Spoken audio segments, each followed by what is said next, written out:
आज की इस वीडियो में हम आपको एक ऐसे इंसान का दिल दहला देने वाला वाकया सुनाने जा रहे हैं जिसने कब्र में अज़ाब का सामना किया। इस वीडियो को आखिर तक जरूर देखिएगा, क्योंकि हो सकता है कि हम भी अनजाने में कोई ऐसी गलती कर रहे हों जो हम पर भारी पड़ जाए। मैं अपनी बीवी और 1 माह की बच्ची को छोड़कर लंदन चला गया। हर बार जब भी मैं पाकिस्तान लौटने का इरादा करता, मेरी माँ और भाई मुझे अपनी मजबूरियों की दास्तान सुनाकर रोक देते। इसी तरह 10 साल गुजर गए। पाकिस्तान आया तो यह देखकर हैरान रह गया कि मेरी शादी को अभी 1.5 साल ही हुआ था कि मुझे रोजगार के सिलसिले में लंदन आना पड़ा। मैं घर में सबसे बड़ा था और हमेशा मेरे बाप ने मुझे यही समझाया था कि घर के छोटों की जिम्मेदारियां अब मेरे सिर पर हैं, क्योंकि मेरे वालिद साहब बीमारी की वजह से कोई कारोबार नहीं कर सकते थे। मेरी बीवी वैसे तो बहुत सच्ची और शुक्रगुजार करने वाली थी, लेकिन कभी कभार अगर वह कोई फरमाइश कर देती तो मेरी माँ उसे ढेरों बातें सुनाती थी। हमारा एक करीबी रिश्तेदार जब से लंदन गया, उसके घर के हालात में जमीन और आसमान का फर्क आ गया। उसी शख्स ने मुझे बार बार कहना शुरू कर दिया था कि बेटा, तुम भी लंदन चले जाओ। मैं अपनी बीवी को छोड़कर प्रदेश नहीं जाना चाहता था, लेकिन माँ बाप के दबाव और घर के हालात को देखते हुए मैंने यह फैसला कर लिया। मेरी बीवी को मां बाप की तरफ से दिया हुआ जेवर अच्छा खासा मिला था। उसी शख्स ने इशारा करना शुरू कर दिया कि मैं अपनी बीवी का जेवर बेचकर अपना बेवजह का मुल्क से बाहर का खर्चा पूरा कर लूं, और जैसे ही मेरी तनख्वाह शुरू होगी मैं उसे उसका जेवर वापस बनवा कर दे सकता हूं। जब मैंने यह बात अपनी बीवी से कही तो वह हैरान हो गई, क्योंकि मेरे घर के हालात ऐसे ही थे कि शादी में थोड़ा बहुत जेवर ही उसे पहनाया गया था। मैंने उसे यकीन दिलाया कि मैं लंदन पहुंचते ही सबसे पहले उसका जेवर बनाकर दूंगा। उसके 2 भाई थे और वह अकेली बहन थी। उसने इस बात पर मुझे यह जेवर दिया कि यह बात उसके भाइयों को किसी तरह पता न चले, क्योंकि अजरीन जानती थी कि जब यह बात मेरे मां बाप तक पहुंचेगी तो उन्हें बहुत ज्यादा दुख होगा। अक्सर उसकी तबीयत खराब हो जाती तो डॉक्टर मुझसे कहते कि उसे इस वक्त आराम और सुकून की जरूरत है, और साथ ही मुझे ताकीद करते कि फल और दूध भी इस हालत में खिलाए जाएं।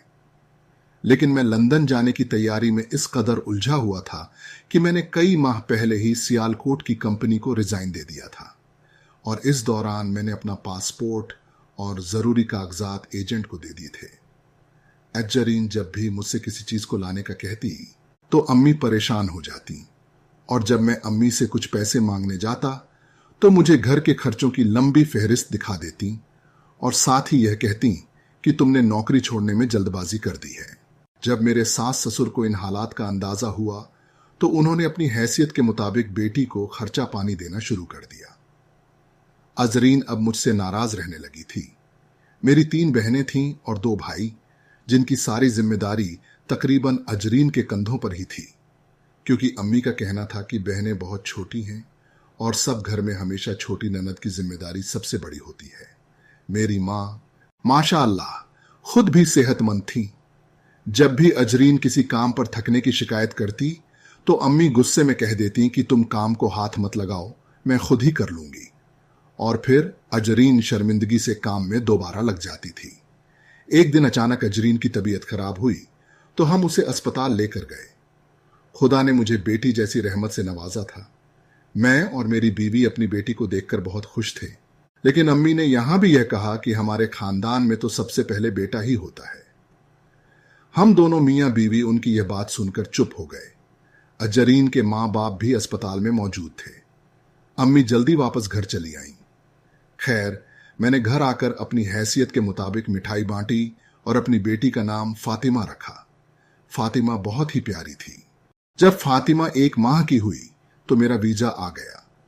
जैसे जैसे रवानगी के दिन नजदीक आ रहे थे, मेरा दिल जैसे अंदर ही अंदर परेशान होता जा रहा था। मुझे समझ नहीं आ रहा था कि मैं अपनी इतनी छोटी सी बेटी और बीवी को छोड़कर इतनी दूर कैसे चला जाऊं। फिर माँ बाप की तरफ देखता और बहन भाइयों की तरफ देखता तो यही सोचता कि चलो कोई बात नहीं, मैं सबसे बड़ा हूं, मुझे इनके लिए इतना तो करना ही चाहिए। मैं समझता था कि 2-3 साल में हमारे घर के हालात बदल जाएंगे। अजरीन हर वक्त उदास रहती थी और फिर रवानगी का दिन आ गया। मेरी बहनें, मेरी माँ और भाई सब मुझे एयरपोर्ट पर छोड़ने के लिए आए थे। अजरीन भी उनके साथ आना चाहती थी, लेकिन मेरी माँ ने यह कहकर उसे रोक दिया कि उसे और बच्ची को देखकर मुझे बेफिक्री से रवाना होना मुश्किल होगा, इसलिए उसे अपनी बच्ची के साथ घर पर ही रहना चाहिए। मुझे अम्मी की यह बात बहुत कड़वी लगी थी, लेकिन मैंने एहतरामन चुप्पी साध ली। मैंने अपनी बीवी को कमरे में जाकर गले से लगाया, लेकिन मैंने कभी यह नहीं सोचा था कि मैं उसे दोबारा जिंदा नहीं देख पाऊंगा। मैंने फातिमा को प्यार किया और फिर उसे अजरीन की गोद में दे दिया। जब मैं घर से निकला तो वह बहुत अफसोस के साथ दरवाजे पर खड़ी थी और उस वक्त तक मेरी तरफ हाथ हिलाती रही जब तक हमारी गाड़ी मुड़कर सड़क से दूर नहीं चली गई। माँ बाप और बहन भाइयों की दुआओं के साथ मैं लंदन आ गया। यहां मेरे कजिन ने मेरे लिए पहले से ही नौकरी का इंतजाम कर दिया था। सियालकोट में मुझे 50,000 तनख्वाह मिलती थी। अब यहां मुझे पाकिस्तानी 1.5 लाख मिलने शुरू हो गए। काम बहुत सख्त था, लेकिन मैंने दिल लगाकर काम किया। काम के साथ साथ मुझे कमरे में मौजूद दूसरे लड़कों की तरह अपनी बारी पर खाना भी बनाना पड़ता था और कपड़े भी धोने पड़ते थे। इस वक्त मुझे घर की सुकून भरी जिंदगी की बहुत याद आती थी। मैं बाकायदा घर फोन करता था, सबसे मेरी बात हो जाती, लेकिन जब भी अजरीन से बात करना चाहता तो मेरी माँ कमरे में ही बैठी रहती। मैं वीडियो कॉल पर अपनी बेटी को बड़ा होते देख रहा था और मेरी माँ जरूरतों की एक लंबी लिस्ट मुझे सुनाया करती थी। मेरे भाइयों की तालीम भी जारी थी और घर में थोड़ी थोड़ी तब्दीली आनी शुरू हो गई थी। मेरे अब्बा भी सफेद कॉटन का जोड़ा पहनकर पूरे गांव में बड़े फख्र के साथ सीना चौड़ा करके घूमते थे कि उनका बेटा बाहर के मुल्क में कमा रहा है। जब भी अपनी माँ से पूछता कि वो तनख्वाह हमें से बचत तो कर रही है ना, तो ये बात सुनते ही वो कहती, बेटा क्या तुझे अपनी माँ पर भरोसा नहीं? मैं तुम्हारा एक एक पैसा सोच समझकर खर्च करती हूं, तुम्हारी बीवी और बेटी की भी सारी जरूरतें पूरी करती हूं।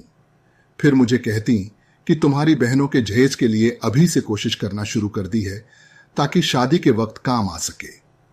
मैंने बहुत कोशिश की कि मेरी माँ अजरीन को अलग से मोबाइल फोन लेकर दें ताकि हम आसानी से बात कर सकें, लेकिन मेरी माँ हमेशा यही कहती, औरतों को तो आदत होती है मर्दों को परेशान करने की। जरा सी बात होगी और वो तुझे परेशान कर देगी।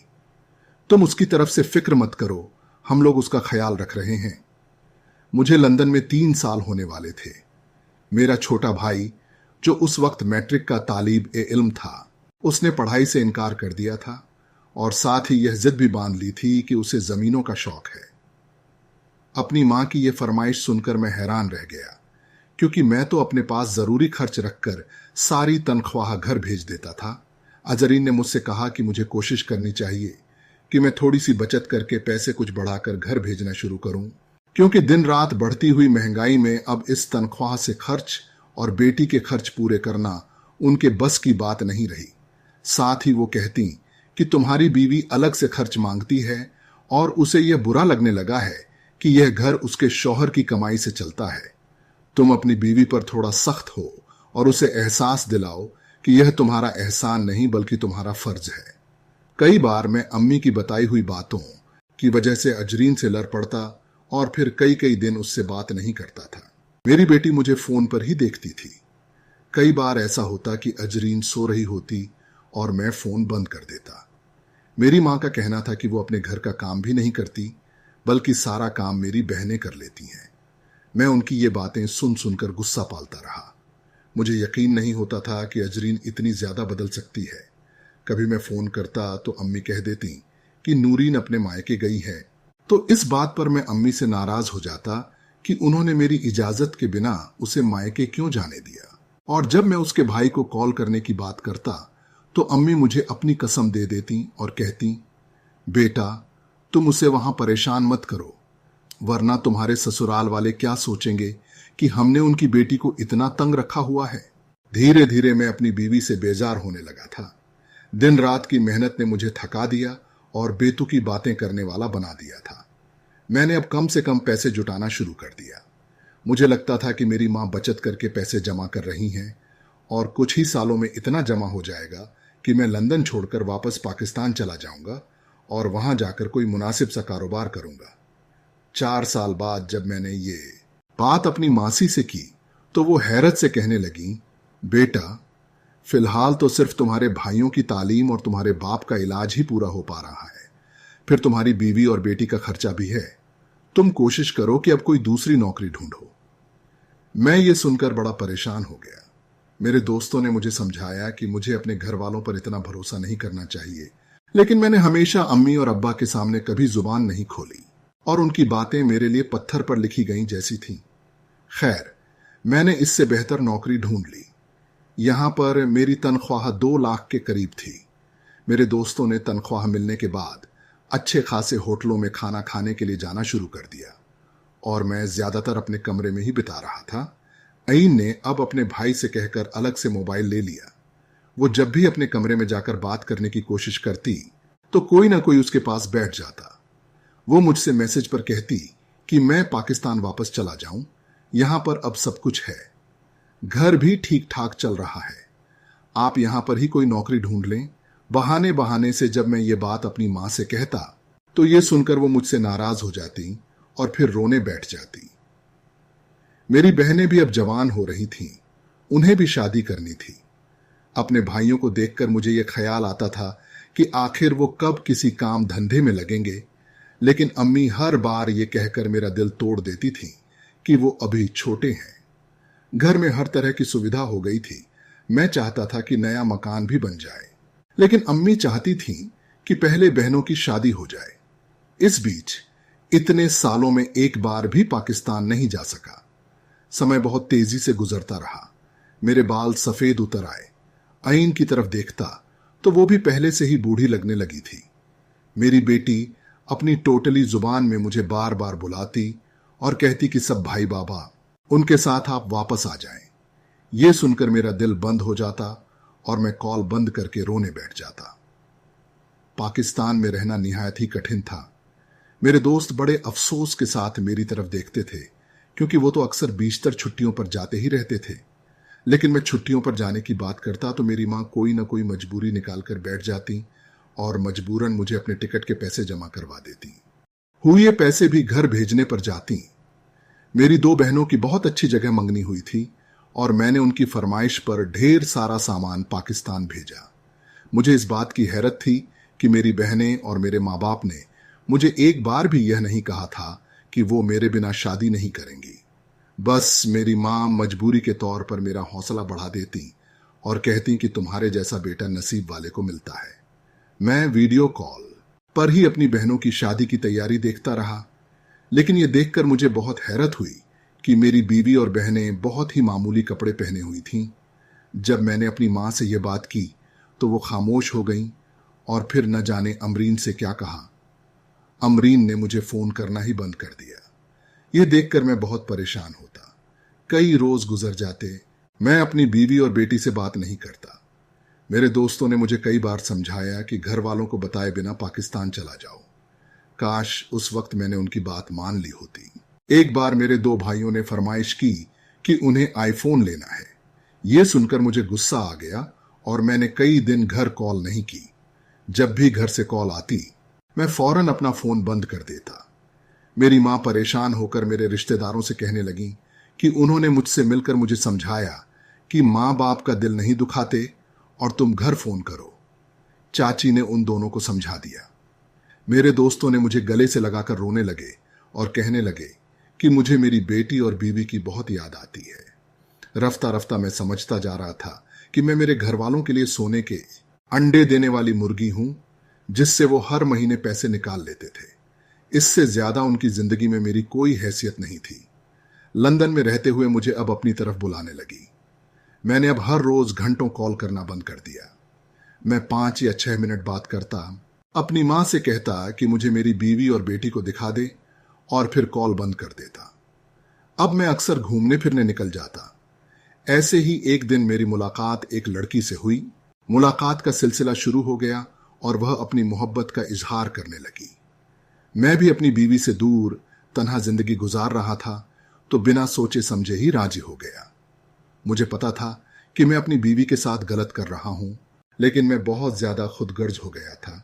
मैंने शाजिया से शादी कर ली। उसके पास उसके वालिद की छोड़ी हुई अच्छी खासी दौलत थी। मेरी जिंदगी में भी सुकून आ गया और मैं अपने घर में भी एक तय रकम भेज दिया करता था, धीरे धीरे मेरा वहां से राब्ता, संपर्क कम होता गया। फिर एक रोज मेरी जिंदगी में तूफान आ गया जब मुझे अनीन के भाई का मैसेज मिला कि अनीन कैंसर की मरीजा बनकर अस्पताल में अपनी आखिरी सांसें ले रही है। यह सुनकर मेरे सर पर कयामत टूट पड़ी। मैंने शाजिया से कहा कि मैं पाकिस्तान जाना चाहता हूं, लेकिन उसने मुझे इजाजत नहीं दी।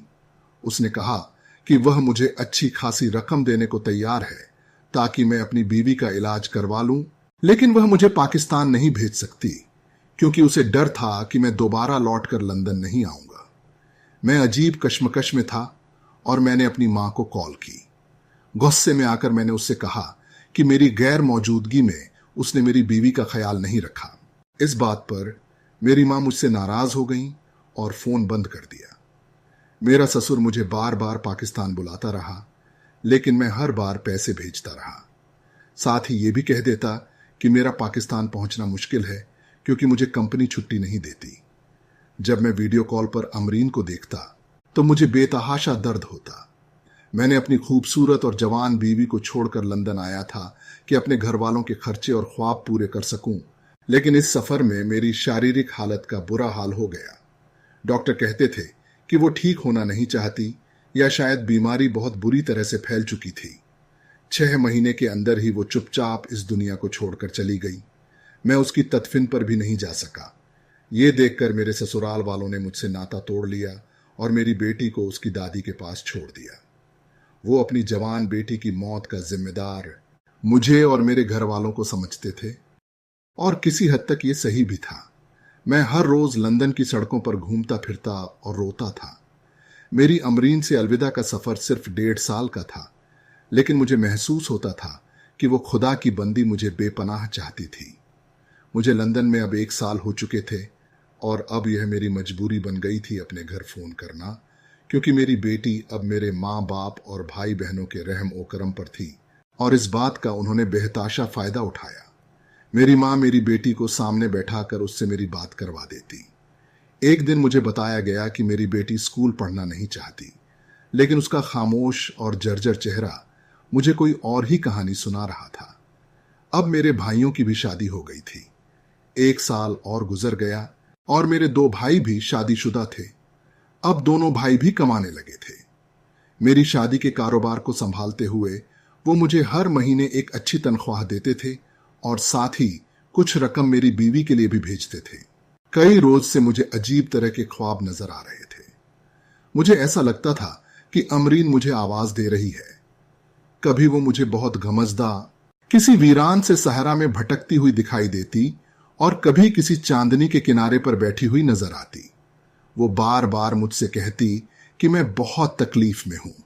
मैं मन ही मन परेशान हो जाता और रोना शुरू कर देता। शाजिया भी मेरी हालत देखकर चिंतित हो जाती।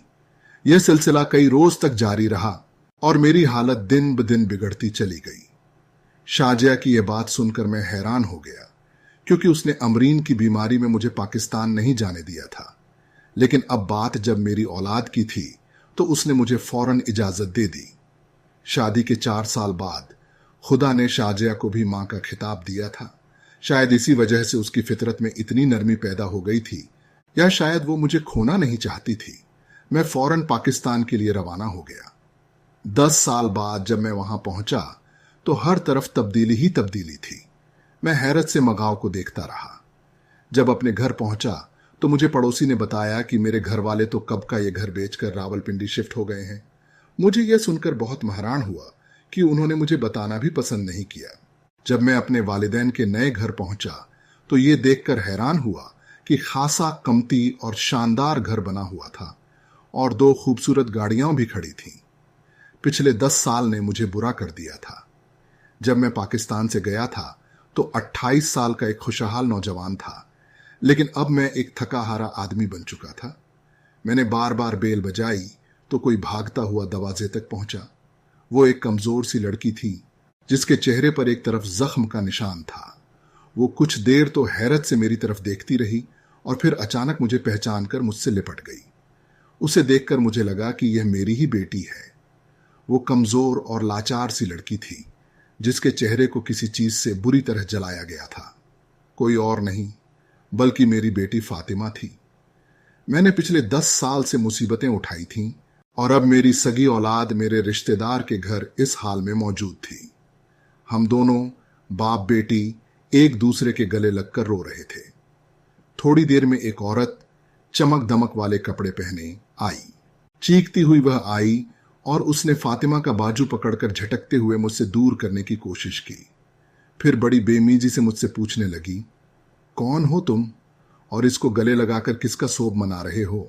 यह सुनकर मैं बुरी तरह से तब्बत हुआ और अम्मा, अब्बा और अपने भाइयों को पुकारता हुआ घर के अंदर दाखिल हो गया। वो औरत मुझे रोकते हुए मेरे पीछे ही घर के अंदर आ गई। उस रात का खाना खाया जा रहा था और सब लोग डाइनिंग टेबल पर बैठे थे। सब हैरत से मुझे देखते हुए मेरे हाथ में फातिमा का हाथ देखकर परेशान हो गए। सबसे पहले अम्मा को एहसास हुआ और मासूमियत से रोते हुए मेरे गले लग गईं। फिर अब्बा और भाई बारी बारी से मेरे गले लगे। मैं सबको खड़ा होकर गौर से देखता रहा। अम्मा ने घेर महसूस करते हुए फातिमा का हाथ मेरे हाथ से छुड़वाने की कोशिश की, लेकिन मैंने सख्ती से उनके हाथ को झटक दिया। फातिमा खौफजदा सी खड़ी थी। वो औरत जो बेमीजी से घर से बाहर आई थी, मेरी भाई की बीवी थी। मेरी बेटी की हालत ने मुझे मजबूर कर दिया था और मैंने सख्ती से अपनी अम्मा की तरफ देखा। अम्मा, मेरी यतीम बेटी की यह हालत किसने की है? इसका चेहरा किसने जलाया है? मैंने पूछा। अम्मा ने अपने सीने पर 2 थप्पड़ मारे और कहने लगी, बेटा, तुझे क्या हम जल्लाद लगते हैं? वो शरारत करती है। मुलाजिम खाना बना रही थी तो यह अचानक वहां पहुंच गई और इसका चेहरा जल गया। मुझे उनकी किसी भी बात पर यकीन नहीं हो रहा था, क्योंकि चंद दिन पहले फातिमा ने अपने चाचू के फोन से मुझे मैसेज किया था कि बाबा, आप वापस आ जाओ, ये मेरी मां की तरह मुझे भी मार देंगे। इसीलिए मैंने फातिमा को सामने करते हुए पूछा, फातिमा बेटा, तुम बताओ, तुम्हें किसने जलाया है? बरसों तक मैं आपके लिए अपने मुकाम से दूर रहा और मेरी बीवी लाइलाज होकर मर गई। मजबूरी में वापस आना चाहता था, लेकिन मुझे रोक दिया गया था। अब भी मुझे कुछ मालूम नहीं होता अगर फातिमा छिपकर अपने चाचू के फोन से मेरे नंबर पर मैसेज नहीं करती। वो तो सच है कि मेरी दूसरी बीवी ने वो मैसेज मुझे पहुंचाया। अगर उसका दिल भी तुम लोगों की तरह सख्त हो जाता तो शायद अपनी मां की तरह मेरी बेटी फातिमा भी किसी रोज तुम्हारे जुल्म का निशाना बनकर इस दुनिया से चली जाती। यह सुनकर मेरे घर वाले हैरान खड़े रहे। अचानक मेरा भाई आगे बढ़ा और कहने लगा, बस भाई, जितना तुम्हें बोलना था बोल लिया। इतने साल बाद घर लौटे हो, अगर इज्जत से रहना चाहते हो तो रहो, वरना अपनी इस बेटी को लेकर यहां से चलते बनो। मैं उसकी इस बात को सुनकर हैरान रह गया और जैसे ही कुछ कहने लगा तो अम्मा और अब्बा ने भी बड़ी बेबसी से उसकी साइड ली और कहा, ठीक है, हम मां बेटा अगर इतने ही जालिम हैं तो अब हम तुम्हारी बेटी की जिम्मेदारी नहीं उठा सकते। तुम अपनी बेटी को अपने साथ ले जाओ। जब तुम दूसरी शादी कर चुके हो तो तुम्हारी बेटी को तुम्हारी दूसरी बीवी ही पाल सकती है। हमने कोई ठेका नहीं लिया कि तुम्हारी जिम्मेदारियां पूरी करें। मैं मेहरबान से अपने पैरों पर कैसे खड़ा था, यह सब मैं ही जानता था। बरसों बाद वतन लौटा, एक लंबी मुसाफिर यात्रा करके, लेकिन घर भी बदल चुका था और घर वाले भी। फिर मैंने चुपचाप अपनी बेटी का हाथ पकड़ा और दरवाजे से बाहर चल दिया। शाजिया ने पूरे दिल के साथ फातिमा को कबूल कर लिया, लेकिन मैं कुछ लुटाकर भी खाली हाथ नहीं खड़ा था। मेरे साथ एक रहमदिल बीवी भी थी जिसने मुझे मुश्किल वक्त में सहारा दिया, वरना अपनी बेवफाई ने तो मुझे सड़क पर लाकर खड़ा कर दिया था। इसी तरह कुछ वक्त गुजर गया। फिर मेरे करीबी ने मुझे बताया कि कार एक्सीडेंट में तुम्हारी मां का इंतकाल हो गया है और तुम्हारी भाभी अपाहिज हो गई हैं। जब तुम्हारी मां को कब्र में उतारा गया तो कब्र में आग के शोले निकलने लगे। आज भी तुम्हारी मां की कब्र पर सांप और बिच्छू बैठे हैं। तुम्हारी मां और भाइयों ने दौलत के खातिर तुम्हारी बीवी की जान ली और इस मासूम की जिंदगी बर्बाद कर दी। तुम्हारे भाइयों का कारोबार काफी नुकसान में चला गया है और आज वो भीख मांगने पर मजबूर हो गए हैं। उनके ऊपर इतना कर्ज चढ़ गया कि उन्होंने गाड़ियां सब कुछ बेच दी हैं। मैं अपनी बेटी को गोद में लिए हुए सोच रहा था, जिस दौलत पर उन्होंने कब्जा किया और जिस दौलत के खातिर उन्होंने मेरी बीवी की जान ली और मेरी बीवी पर जुल्म किए और मुझे घर से निकाल दिया। वो दौलत उनके किसी काम नहीं आई और उनका सब कुछ लुट गया। वे तबाह और बर्बाद हो गए और अब वे दर दर की ठोकरें खाने पर मजबूर हैं। मैं आज अपनी पूरी खुशी से भरी जिंदगी अपनी बीवी और बेटी के साथ जी रहा हूं। मेरी जिंदगी में अगर कोई कमी है तो वो अमरीन की है। इसलिए मेरी यह सलाह है कि कोई भाई अपने मुंह का निवाला छोड़कर विदेश की खाक नचाने जाए, क्योंकि वही लोग आपके दुश्मन बन जाते हैं। अपने और अपने बीवी बच्चों का ख्याल रखें।